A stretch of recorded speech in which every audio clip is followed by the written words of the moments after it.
concrete snowboarding costs more than you might think. But why? Well, it turns out that road snowboarding is not cheap.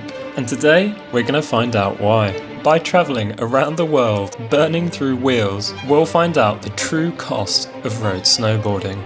But that's a skateboard, mate.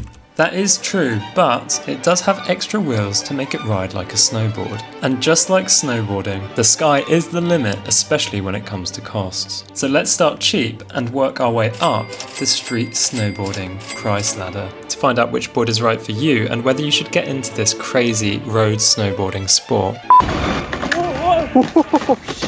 So how do road snowboards actually work? Well, they have two extra spinning centre wheels at the bottom of the deck. You have the normal 4 edge wheels that you'd find on a skateboard, but these spinning caster wheels allow you to produce the 2 edges that you'd find on a snowboard. For those of you that don't snowboard, simply put, snowboards rely on having 2 edges, your heel and toe side edge, and a flat base, which is sort of frictionless because of the fact that it's riding on snow. And road snowboards inherit the same structure by making sure that the 2 spinning centre wheels are closer to the ground than the 4 edge wheels, creating a rocking sensation between your toe and heel side edge, and obviously since they spin, you end up with a sort of frictionless base, just like a snowboard. And there are 2 kinds of brands that produce them, the non-electric one being made by Freebord, and the electric version being made by Summerboard. And I admit, when you're starting out, it can be a bit of a headache wondering which board is actually right for you. For one, the price range between any of these boards can differ quite significantly. Where Freebord occupy the lower end of the ladder, Summerboard occupy the more expensive end. But these boards are fundamentally different, and not solely because of the price tag. The first difference being the kinds of areas that you would use them. On the one hand, freeboards are meant for mountain roads, or at the bare minimum, hills, and that's because you can't really ride them on flat, especially for long distances, while their electric counterparts are more designed for flat cities, although they can absolutely go uphill. More on that in a minute. So let's break down the pricing and use case for the brand new versions of these 2 kinds of boards. So roughly speaking, you have a choice of 4 boards. The Freebord 5, the Freebord 5X, the Summerboard SB1 and the Summerboard SBX, with the prices below. So let's start with freeboards. Now what exactly does riding one of these look like? Well,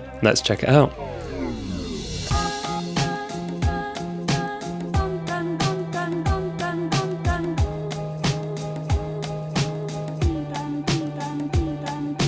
Mountain roads become racetracks, and you can spin and do freestyle on the way down them, and if you're not into that, you can absolutely bomb down the hills on a board that feels like it's gliding frictionlessly over the ground. This feeling of flying over the ground is absolutely incredible, and coupled with the fact that you can do freestyle on a downhill road, makes freeboards an incredibly versatile kind of skateboard.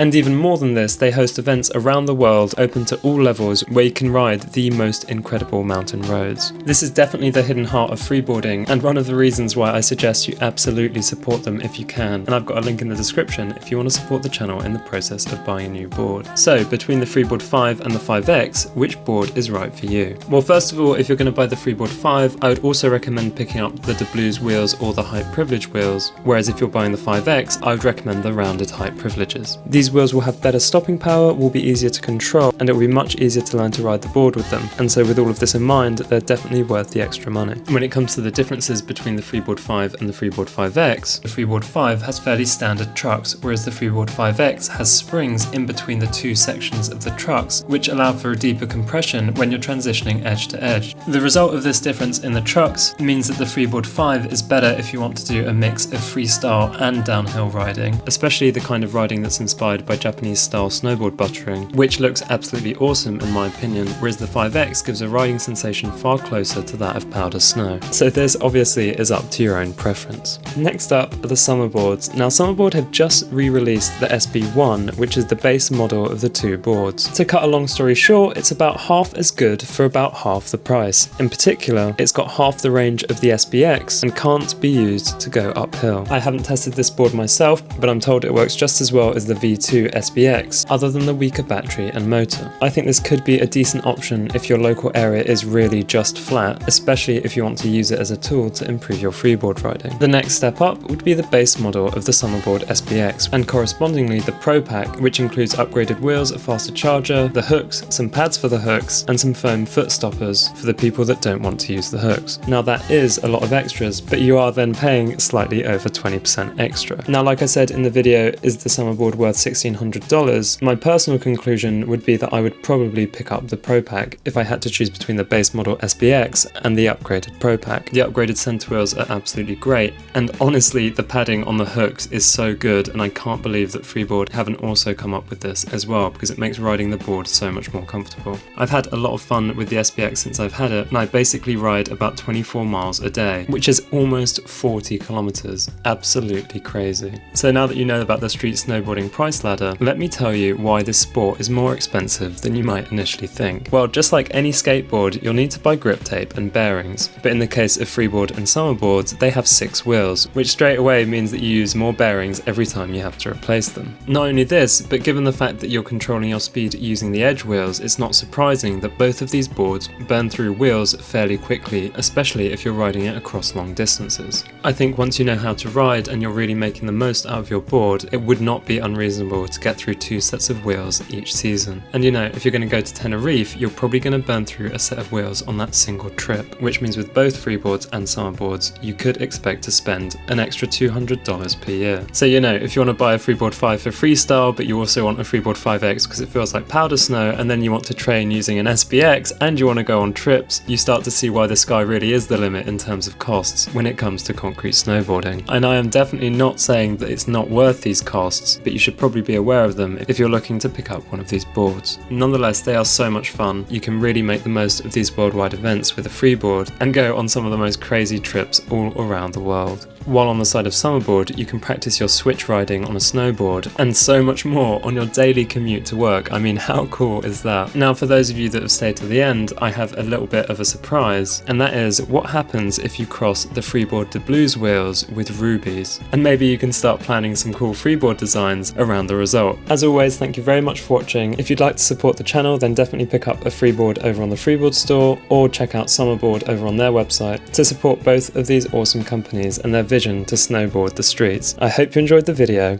and have a good one.